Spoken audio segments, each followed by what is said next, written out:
hate books where it takes the entire book for the FMC to get over herself and let the main character mark her, and we didn't even get to witness him marking her. Can you believe that? Can you? Must we begin in media res with the most vitriolic commentary? A modicum of structure, perhaps. Structure is boring. This book, Fated Destinies by just Heather? Seriously, just Heather. Anyway, it's like the Hunger Games bang Twilight, but they cut out the best parts. Genetic purity dystopia meets wolf dudes who want to bite people. It's nuts. A rather crude summation. It's a paranormal romance, superimposed, somewhat clumsily, onto a dystopian science fiction framework. And the author's anonymity is likely a stylistic choice, though perhaps indicative of other things. The premise itself isn't entirely without potential, exploring societal control versus primal instinct. But potential, the main character, Sage, is the human equivalent of a dial tone. 1 minute she's this super protective sister chef, her power is cooking with love. Gag me. The next she's being openly hostile to the only people who can save her and her annoying sister. Make it make sense. one could argue her hostility stems from the trauma of fleeing Ithaca, the genetically stratified society. Her distrust is a defense mechanism against a world that... Defense mechanism. She forgave her cheating ex and her best friend who slept with him, like instantly. Where's the defense mechanism there, huh? My cousin Brenda's Chihuahua has more backbone, and it wears sweaters. Sage is just contradictory and annoying. Her forgiveness subplot is narratively jarring. I concede. It undermines the supposed strength derived from her protectiveness towards her sister, Coral, who, incidentally, reviewers seem to universally despise.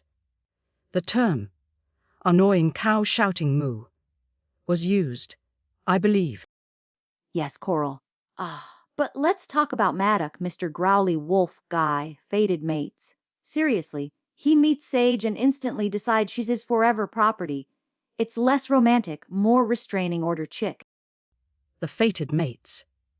Trope is a narrative shortcut, certainly. Maddock exhibits classic signs of obsessive fixation, bordering on pathological possessiveness. The text notes he's ridiculously bloodthirsty, constantly fantasizing about murdering his own brother. Apollo over Sage.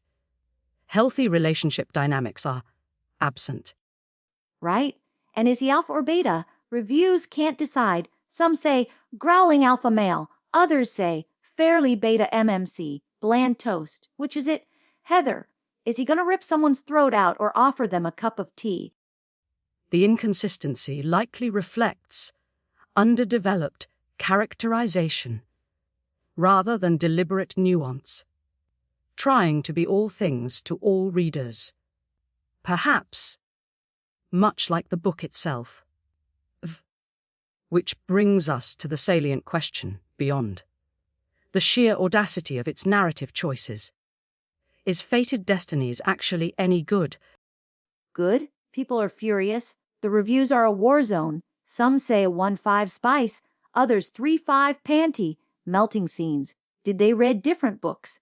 One reviewer literally said the author, okay, this was about book 2, but still threw actual stuff at the wall and kept whatever stuck. Good heavens.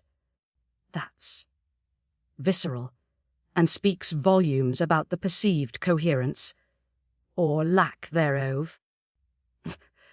The repetition is another common complaint. Inner dialogue and repetition, it's almost unbearable. But the worst part, the crime against literature, is the skipped mating scene.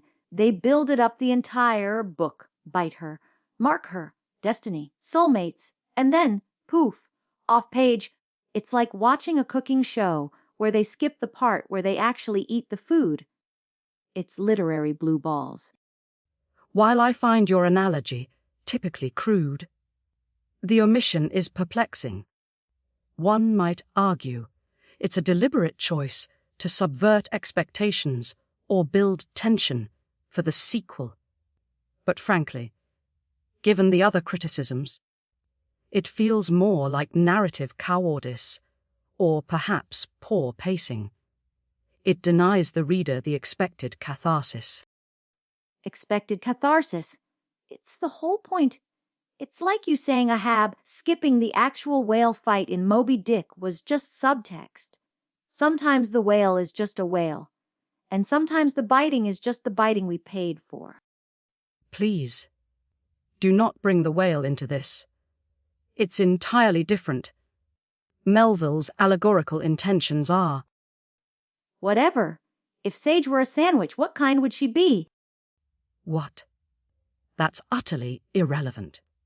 We are discussing narrative structure and character consistency, not deli meats. Come on, play along. What sandwich is Sage? Find. Perhaps a plain turkey on slightly stale white bread. Trying to be wholesome, ultimately unsatisfying, and leaves you wondering why you didn't choose something else. See, even you know she's boring. Okay, rating time. I give Fated Destinies Book 1 5 out of 7 restraining orders. Because Maddox definitely needs 1, maybe 2. And I shall rate it 2 out of 10 unresolved plot threads, primarily for the sheer, baffling audacity of skipping the climax if spent 300 pages promising. A truly bewildering decision. Next week, folks, buckle up. We're diving into sentient slime mold Seek Soulmate. I hear it's gooey. Must we? You bet you. You're listening to Heart Book Radio. Keep it weird, bookworms.